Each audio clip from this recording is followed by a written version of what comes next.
Hi this is Amina Shaikh here on Zoom channel and आज मेरे साथ में है विपुल शाह जो बात करने वाले बस्तर के बारे में. So join me as I welcome him on Zoom. Thank you so much.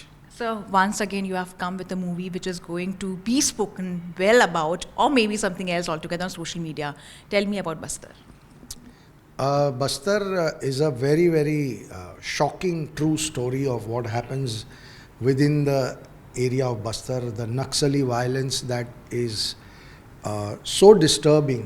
And so when my director Sudipto Sen got me the research material and the script, I went through it and it was shocking.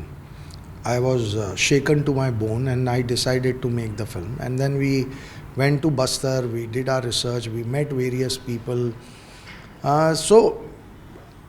And when I came back to Bombay and I started talking to my friends and my, people whom I know, many of the people didn't even know what Bastar is. So I had to tell them Bastar is a place which is in Chhattisgarh and it's about the Naxalites. Naxalites we know, but Bastar is not a known name. So we decided to call the film Bastar so that area also becomes known to people. Like I'll tell you some things about the kind of violence that is being perpetrated there. We all know the infamous incident of 76 CRPF Jawans were killed in an ambush. That is one side of the story. There are more than 15,000 Jawans have been killed in Bastar in the Naxal violence. But 2 days back, I read a newspaper article where a 4-month baby was hit with iron rod and killed. Now, this level of violence, this kind of violence cannot be tolerated in any civil society. And the shocking part is that with this kind of violence, there is a nexus which is in the cities. There is an intellectual force which gives them cover fire, which kind of justifies them, which kind of justifies what they are doing. So I think in that sense, the film is a very important film for India to know that this is happening. And anybody who is against our country needs to be exposed. And that is what this film will do. And we are hoping that people realize the amount of violence and amount of this whole attempt to break our nation is so dangerous. And once they realize it, I'm sure people will react to it in their own way. To you, sir, I remember when I'd come from the Morat also, and that time, you told me like a lot of research was done while shooting for this one. How the direction was for you, because it also talks about a topic which incites the Naxals over there, and it's dangerous, enough to even shoot near the, near that area precisely. So how was it for you? See, I grown up from my childhood in the ambience where this Naxalite or ultra-left movement been grown up. Almost of the similar, parallelly we grew up together. But at a point of time when this movement, this Maoist movement started moving towards southern part of the country, that is the time we got a chance to introspect that what it has taken. I mean, it has stopped the development of this country. I can tell you that it is human right, NHRC, that human right organization, which is a governmental portal. They said that the history of this 55 years of Maoist movement caused more than 70,000 deaths, and it has inflicted more than $3 trillion worth of Indian economy. So you can imagine that how humongous these movements we paid for. I recall in 2012, the then Prime Minister Dr. Manmohan Singh described this movement. It is the biggest challenge against भारतीय सभ्यता, Indian civilisation के ऊपर सबसे बड़ा threat है post Indian independence. So the whole thing, the political aspect of it, the sociological aspect of it, the psychological part of it, all been understood over the period of time. But when it is coming to Bastar, now Bastar has become the epicenter of this movement. People call it the capital of this Maoist movement. So traveling there and understanding the movement, you can feel that your individual fear or individual concern become redundant. The amount of sufferings the people there, the tribal there are every day going through, the kind of oppression, kind of violence been inflicted on them, our fear factor, our concern become very small in comparison to them. That is what me and Vipulji started discussing when we started conceiving the film. And we realized that as Kerala Story, we were fearless to tell the stories of those girls. We will tell the stories of these tribal and poor people of this country. Going by both the teasers, Ada Sharma is somewhere targeting these pseudo intellectuals. According to you, who are these pseudo intellectuals in the society? It's not right to name people because people know who are these pseudo intellectuals, and at least they know when we call them out. And as you can see, typically when a teaser like this comes, there is a social media outrage. Nothing that gone into radio silence, because they are very intellectual people. They know that keeping quiet is actually going to not expose them. So that is what is happening right now. But we are very happy that there is no controversy, because otherwise then people would start turning around and saying that, oh, film is successful because it's controversial.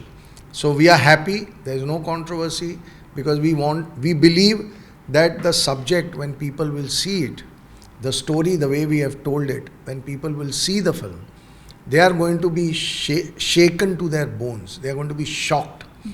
It's going to be a big revelation to them that a person living next to me can be a person who wants India to be broken, India to be damaged. So they are more dangerous than a terrorist wielding a gun, right?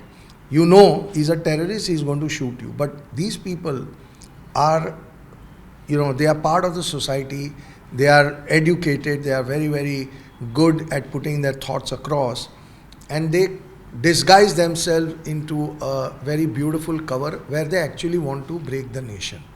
So I think it's up to the people to realize and identify those people who are against our country. At the end of the day, they can have a different political ideology, and that's fine. Everybody can have their own political ideology. But there is one thing that cannot be compromised, that is our nation. If you are working against our nation, then you need to be exposed. So that is what we do. And the film will actually show some characters, and people will be able to judge who are they. When you made the Kerala Story, a lot of conversations which were taking place that you're against the Muslim community and you're trying to go against them. But at the same time, when you're making something like the Naxal Story, you may get such comments like, you're going against the Naxalites or like that. Or are you ready for hearing something on those lines? See, if I'm going to uncover an uncomfortable truth, if I'm going to expose somebody, he's going to attack me. What is he going to say? I'm a liar, we're making a propaganda film, and so on and so forth. You can't really take them seriously. As far as the Kerala Story is concerned, when people started saying I am anti-Muslim or whatever, when Namaste London came, I was a very secular Muslim, because in that film, there is a character who's, coerced into conversion, and he doesn't convert, and he remains within his own religious fold. So then at that time I was secular. Out of 18-20 films that I have made, only 2 films have Muslim villains, 16 or 17 have Hindu villains, but I was not called anti-Hindu for showing 16 or 17 Hindu villains. Now I am called anti-Muslim because I showed in 2 films that the villain of that film was Muslim. They had a problem with even Rohit Shetty's film, Suryavanshi. Why have you shown a Muslim guy as a villain? Now, a villain will belong to some religion for sure. And if it is a true story about some people in Kerala doing something which was so ridiculous, then if I'm going to expose them, what will I say? How will I describe them? I will have to describe the truth. So it doesn't bother me what labels you give me, as long as I am speaking the truth. And I am happy to confront anybody on the truth. Please come and argue with me. In Bastar, whether they killed 76 Jawans or no, Talk to me on that. Argue. Whether there is a news report that I just recently read, Dada had only sent me. A 4-year kid was hit with an iron rod and 4-month kid was hit with an iron rod and killed. Tell me, debate with me on that. In Bastar, Naxalites don't allow roads to be built. That's a fact. Talk to me on those facts. They don't allow schools, they don't allow hospitals, mobile networks. They don't want development. Talk to me on those facts. Now, because you don't have any argument against those facts, so you say I am a propaganda film or I am a liar. Then how does it matter? That argument is so insipid that it's not even worth a reaction. And as you said, like propaganda film, of late, the kind of movies you're making, I may not go on those lines of propaganda films, but the films which are coming out also, like even Article 370, which did quite well at the box office. People loved it because it had a proper storyline, a true story-based storyline. Yami Gautam did a fantabulous job in that, but still it was targeted. Kashmir Files was targeted. Do you feel that film eventually is trying to portray cinema or what is happening in the society, but at the same time faces a lot of backlash because what they're trying to say is the truth? That's what I said, that when you are telling an uncomfortable truth, a lot of people whom you are exposing, they are going to attack you. What is the best way of attacking? All the people who are trying to say 370 is a propaganda film, was 370 abrogated or no? Is it a fact or no? And if there is a film that is made around that particular topic, how does it become a propaganda? What is propaganda? This question I have not found the answer to. I am asking you also, what does propaganda mean? What does it mean? To me, it's a weak argument when you don't have truth on your side. You just want to discredit somebody by saying, oh, it's a propaganda. That's about it. There is no merit in it.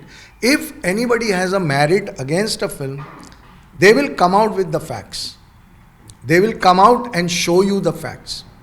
That will be a legitimate, good debate, where I will be put in a corner and say, prove your truth, whether I can or I can't. That will be a legitimate debate. Just sitting in one house and social media and saying, oh, you are a propaganda film. How does it even merit a reaction? To me, it's a non-starter. The moment I hear that, I laugh about it. Coming to your movies, it's been seen that since a very long time you have not worked with Akshay Kumar, and you recently spoke also about it, but are you planning to cast him in your recent movies? See, the whole point is that when I was working with him, people said, why are you only working with him? Now, if for some years we have not worked together, so then people are saying, Arey, why are you not working? The fact remains that we are in touch. We keep talking about cinema. We talk about working together. He's got a long line of films lined up. I think his next maybe 1.5 to 2 years, he doesn't even have dates to give anybody. He's a very, very busy superstar. So we'll find a script and we'll find the time to work together. But let me put it on record that there is absolutely no problem between me and Akshay. Even when he saw the teaser of Bastar, he spoke to me as recent as a month back. And he was in Hyderabad after that, and he said, when I come back, let's catch up. So, just because we work more or we don't work, it doesn't define our relationship. Our relationship is much more than just working in a film or not working in a film. He was my first film's first hero with Amit ji. They will always be special for me. And I cannot have any bad feeling towards Amit ji or Akshay ever in my life. That's the way it is. You recently also went to Ayodhya along with Chef Ali Shah, and it's much spoken right now that Bollywood celebrities have been invited, but not Dalits, by Rahul Gandhi. He recently said that Aishwarya and Amitabh Bachchan went for this event, and they were just basically the ones invited by PM Modi and not others like Dalits. What is your take on that? See, as far as I know, this event was not conducted by the Prime Minister's office. This event was conducted by the committee which built the temple, and it was their prerogative to call whomsoever they felt fit. So first and foremost, we need to differentiate between the person who actually invited whom. And I don't know I thought that there were 7,000 people there, and they were from all walks of life. And I thought, I mean, to me, caste and all, if you ask me, I don't know my own caste. I know I'm from Kutch, I'm a Kutchi, but if you ask me, Kutchi, which caste, I will not know. That's the kind of life I live. For me, caste and all is immaterial. Everybody is a human and everybody is equal. And I'm sure that there were many people there. I mean, if that's the argument, then Prime Minister himself is a OBC. And he performed the Pran Pratishtha. So I find this whole argument pretty for me, that argument is non-existent. I think it was an unbelievably beautiful occasion, and everybody who was there felt the power of the spirituality that was there in the air for those 6, 7, 8 hours. And I consider myself really lucky and grateful to be there on that day, to witness this really historical moment of my life. I saw history happening in front of me. So it's something that I'll never forget. Shefali Shah recently said that she wanted to be a part of the Kerala story, but she wasn't a part of it. Would you prefer a movie featuring her which is more on these lines, heroic, and at the same time covers social topics? Of course, why not? She's a brilliant actor, and if there is a script where I feel that she should play it, I will take the script to her. And it's been a thing between both of us that I offer her a script, she evaluates, and if she finds it worthy of it, she acts. If she doesn't find it worthy of it, she doesn't act. That doesn't change anything between us. So yes, if there is a script like that, I would definitely take it to her, and I would want her to, make that script even better with her brilliant performance. But in Kerala Story, I couldn't see her. There was no role that we both could have given to Shefali. It was about the college students. So that film she couldn't have done. But there will be some film like that in future. Let's see. To both of you, we have seen 2 teasers of Bastar. Now we all are waiting for the trailer. So what are we expecting out of the trailer?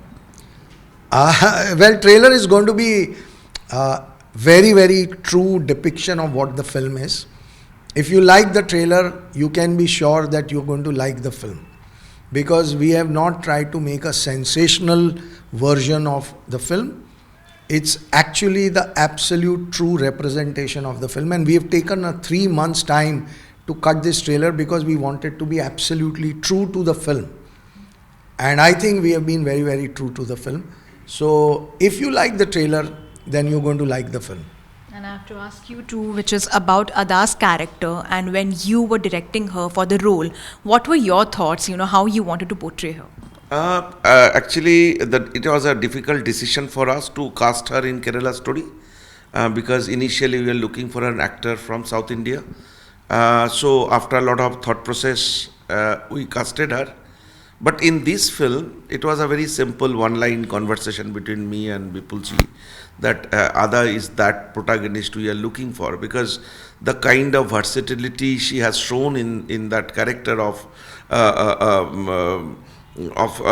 Kerala Story, it was not of much of debate that it is one of the finest performances of Indian cinema. So it was an easy decision. A. B is Ada is such sincere actor that she herself volunteered to go to Bastar to personally understand how these cops there operate in this hostile land, inside the jungle, inside the dense and a heavy mountain and all. She herself wanted to go there before as she was as a part of her practice for preparing for this character. She went there, she spent time with the police women there, the CRPF team there, met all the leaders of the security forces, the Cobra Force, the CRPF, the Chhattisgarh police. So her sincerity made our journey very easy. And when she was doing that character of Nirja Madhavan, we know that she is at her best. So we hardly had any difficulties to handling her in the location. Well, to both of you, what are your upcoming projects after Bastar? I'll be starting a commercial film, which is something that I've been doing. It's a bank robbery film. After Aankhein, I have been trying to find a story which was another heist or a bank robbery, and I'm very happy that I found this one. Very excited. So I'll be starting that soon after Bastar. But we both plan to make some more shocking and revealing films in the coming years. So that search will continue. There is another film which is a true story of 1991 in Indian history. That is called The Governor. There is also another very interesting film that we have developed, which is an action film, but it has a completely different world, new, never done before in India kind of a world. So those are the three back-to-back commercial films that I'll be involved in, and whenever we are ready for another film together, that will be the next one. And I'm not sure that which I'm going to do. I have few films in my mind. My scripts are ready of 3-4 scripts I am working with. Not very sure because back to back to high voltage film, my body has taken toll. So I need some break. We'll think about it. Let us enjoy the release of the film first. Thank you so much, sir, too. Hi, this is Vipul Shah, and you're watching me on Zoom. Hi, this is Sudipto Sen, the director of the Kerala Story and Bastar, and watching me in Zoom.